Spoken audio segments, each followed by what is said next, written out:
गणपती बाप्पा मोरया. पुण्यावरून मुंबईला जायला दोनच कारणं असतात. एक तर अपमान सहन नाही झाला तर मुंबईला जावे आणि दुसरे म्हणजे गणपती विसर्जनासाठी. आता कुठले गणपती विसर्जन चांगले ते हे भाऊ सांगतीलच.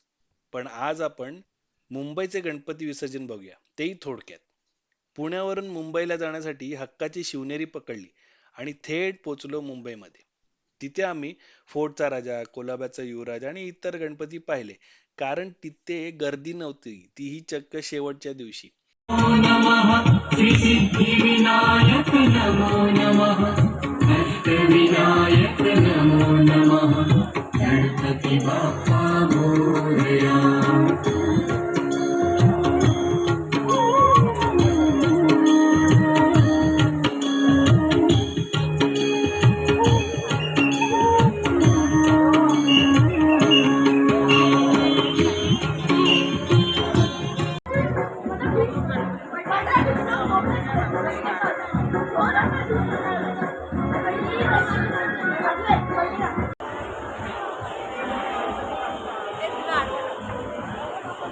म्हणजे आम्ही कुठेही लाईनीत उभं राहून बाप्पाच्या पाया पडणे हे काही आम्हाला पटत नाही. त्यामुळे डायरेक्ट एंट्री असेल तर आम्ही जातो.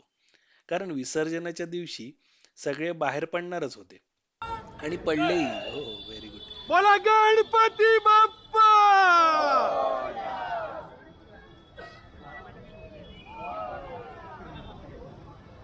चांगले वाईट शॉट घेत गिरगावच्या राजाच्या मिरवणुकीत मिलिंदच्या कच्छी बेंजोर नाचून आमची स्वारी पुन्हा गणपती बघायला निघाली.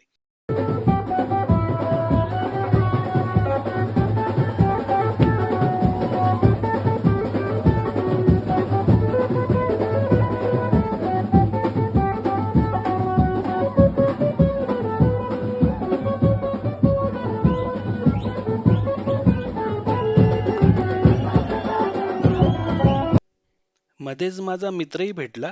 कॅमेरा बघून तो घाबरला, कारण तो सरकारी नोकर आहे. पण नंतर तो खुश झाला.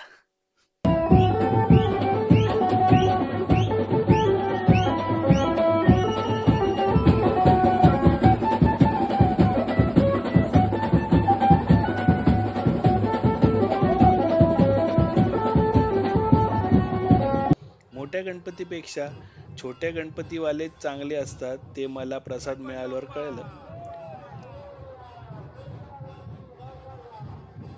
चहा पाणी करून आपल्या कचऱ्याचं भान ठेवून बाप्पाकडून पुढच्या वर्षी लवकर यायचं वचन घेऊन आम्ही परत निघालो. गणपती बाप्पा मोरया, पुढच्या वर्षी लवकर या.